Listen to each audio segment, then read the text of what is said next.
আজ শহরের রাজপথে মিছিলে হাঁটবেন মমতা বন্দ্যোপাধ্যায়, অভিষেক বন্দ্যোপাধ্যায়। হাতে আর 3 দিন এবং তারপরেই তৃণমূল কংগ্রেসের মেগা ইভেন্ট রবিবার রয়েছে জনগর্জন সভা। তার প্রস্তুতি যেরকম জেলায় জেলায় শুরু হয়ে গিয়েছে, শহরে তৃণমূলের পদযাত্রা।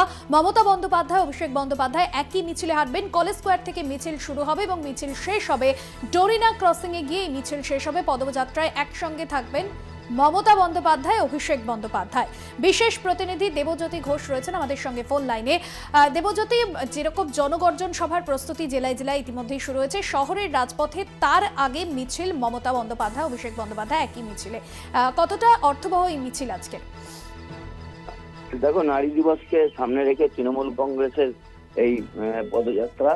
আগামীকাল 8ই মার্চ আন্তর্জাতিক নারী দিবস। তার আগে নারীদের সম্মান জানাতে পথে নামছেন তৃণমূল নেত্রী মমতা বন্দ্যোপাধ্যায় এবং অভিষেক বন্দ্যোপাধ্যায়। দুপুর 2টো নাগাদ এই মিছিলটি শুরু হবে কলেজ স্ট্রিটে এবং সেই মিছিলটি শেষ হবে ডোরিনা ক্রসিং এ। এবং সেখানে তৃণমূল নেত্রী মমতা বন্দ্যোপাধ্যায় বক্তব্য রাখবেন, অভিষেক বন্দ্যোপাধ্যায় বক্তব্য রাখবেন। মূলত যে লোকসভা ভোটের আগে নারীদের যে সশক্তিকরণের ইঙ্গিত রাজ্য সরকারের পক্ষ থেকে নেওয়া হয়েছিল এবং তারই স্বরূপ হিসেবে আজকের এই মিছিল অত্যন্ত রাজনৈতিকভাবে গুরুত্বপূর্ণ। যদিও নারী দিবসকে সম্মান জানাতেই এই কর্মসূচি, তবু তার সঙ্গে কিন্তু রাজনীতির রয়েছে।